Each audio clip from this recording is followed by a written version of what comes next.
Karbala की कहानी वक्त के साथ और भी रोशन होती गई है।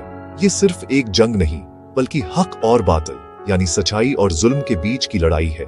इमाम हसीन हमारे प्यारे नबी के नवासे ने हमें सिखाया कि सच्चाई और उसूलों के लिए जान भी कुर्बान करानी पड़े तो पीछे नहीं हटना चाहिए।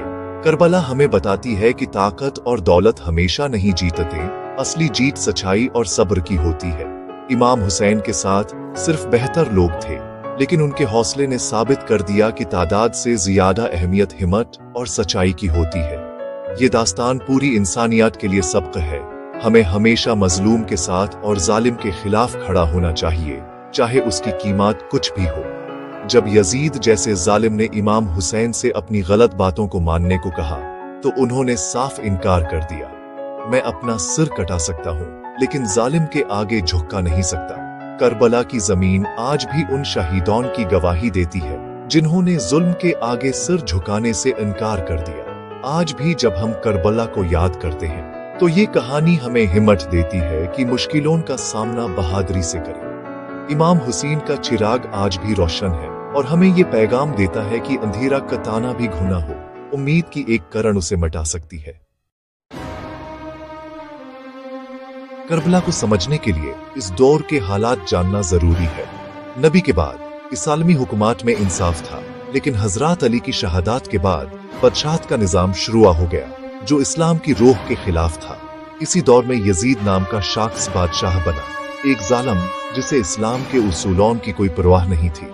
यजीद चाहता था कि सब उसकी बायात करें, खासकर इमाम हसीन, ताकि कोई उसके खिलाफ आवाज न उठा सके। इसने मदीने के गवर्नर को हुक्म दिया कि इमाम हुसैन से जबरदस्ती वफादारी का अहद लिया जाए। इमाम हुसैन ने साफ इनकार कर दिया। मुझ जैसा यजीद जैसे की बैआत नहीं कर सकता। उनके सामने दो रास्ते थे, या तो आराम की जिंदगी या फिर इस्लाम और इंसानियत के लिए कुर्बानी। उन्होंने मदीना छोड़ने का फैसला किया ताकि वहां अमन व अमान खराब ना हो। उनका मकसद सिर्फ इस्लाम के असली पैगाम को बचाना था। कोफा के लोगों ने हजारों खत लिखकर इमाम हुसैन को बुलाया और साथ दीने का वादा किया। इस्लाम को बचाने के अजीम मकसद के लिए इमाम हुसैन अपने खानदान और वफादार साथियों के साथ कोफा की तरफ सफर पर निकल पड़े।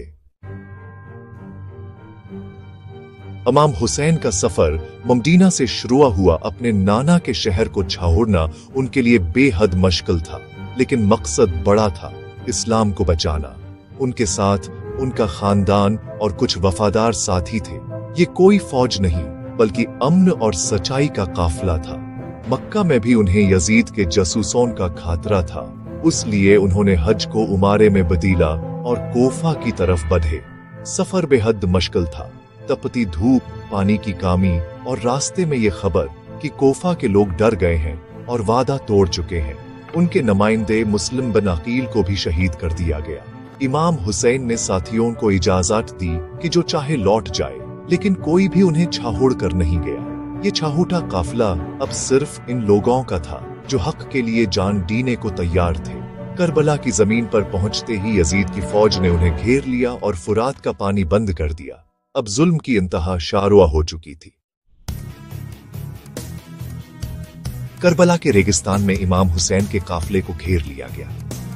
3 दिन तक बच्चे और औरतें प्यास से तड़पती रही, लेकिन किसी ने सब्र का दामन नहीं छोड़ा। इमाम हुसैन ने आखिरी कोशिश की कि जंग न हो। उन्होंने यजीदी फौज से कहा, मुझे वापस जाने दो या किसी सारहद पर भेज दो, लेकिन जालिम की बैआत के लिए मजबूर न करो। मगर उनकी बात नहीं मानी गई।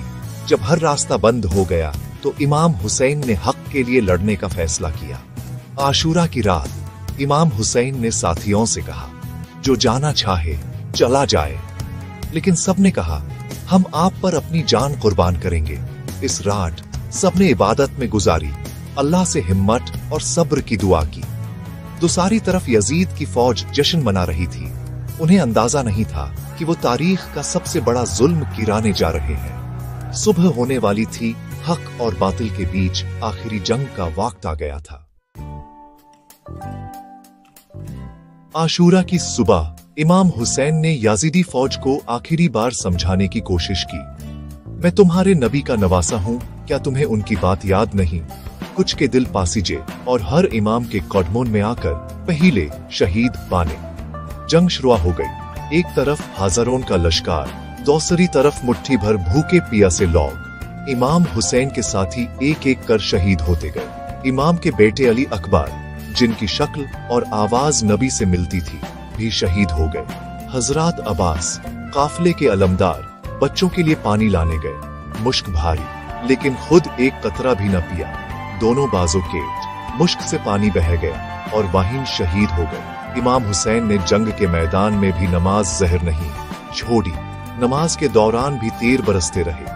एक एक कर सारे वफादार साथी और रिश्तेदार शहीद हो गए। अब मैदान में इमाम हुसैन अकेले रह गए थे। सिर्फ उनका 6 महीने का बेटा अली असगर और खैमोन में औरताइन और बीमार बेटा बाकी थे। जब सब शहीद हो गए, इमाम हुसैन ने अपने 6 महीने के बेटे अली असगर को देखा। प्यास से बेहाल, माँ का दूध भी सूख चुका था। इमाम हुसैन ने बेटे को गोद में उठाकर यजीदी फौज से कहा, अगर मेरी कोई गलती है तो इस मासूम का क्या कसूर, उसे पानी पिला दो। कुछ देर के लिए फौज में खामोशी छा गई, लेकिन उमर इब्न साद ने हुक्म दिया। हरमला ने तीर चलाया जो सीधे अली असगर के गले में लागा। बच्चा बाप की गोद में तड़पकर शहीद हो गया। इमाम हुसैन ने बेटे के खून को आसमान की तरफ उछाला। कहते हैं एक कतरा भी जमीन पर नहीं गिरा। उन्होंने अपने हाथों से बेटे के लिए छोटी सी कब्र खोदी और दफन किया। अली असगर की शहादत ने जुल्म की हर हद को पार कर दिया। ये मासूमियत आज भी हर दिल को दहिला देती है। अपने बेटे को दफन किराने के बाद इमाम हुसैन आखिरी बार मैदान में उतरे। 3 दिन के भूखे प्यास, जख्मी लेकिन इरादे मजबूत। उन्होंने यजीदी फौज को फिर समझाया, लेकिन कोई असर नहीं हुआ। फिर जंग शुरू हुई। इमाम हुसैन ने ऐसी बहादुरी दिखाई कि दुश्मन घबरा गए, लेकिन आखिरकार हजारों ने मिलकर इन्हें घेर लिया। जख्मों से बेहाल होकर वो जमीन पर गिरे शमर नाम के जालिम ने उनका सर तन से जदा कर दिया। कहते हैं आसमान का रंग सार्ख हो गया, जमीन पर अंधेरा छा गया, कायनात भी रो पड़ी। इमाम हुसैन की शहादत हक की हमेशा की जीत का ऐलान थी। उन्होंने अपना सर दे दिया, लेकिन जालिम के आगे झुके नहीं। इमाम हुसैन और उनके साथियों की शहादत के बाद यजीदी फौज ने खैमुन में आग लगा दी और नबी के घराने की औरतों बच्चों को कैद कर लिया। इन कैदियों में इमाम हुसैन की बहन हजरत ज़ैनब और बीमार बेटे ज़ैनुल आबदीन भी थे। यजीद ने उन्हें कोफा और शाम के बाजारों में घुमाया ताकत दिखाने के लिए, लेकिन हजरत ज़ैनब ने कोफा के बाजार में ऐसा खतबा दिया कि लोगों के दिल हल गए। तुमने हमारे भाई को बुलाया और धोखा दिया। शाम के दरबार में भी ज़ैनब ने यजीद के सामने डटकर सच बोला, तूने नबी के नवासे को शहीद कर इस्लाम का कत्ल किया है। जीत हमारी है, तीरी नहीं।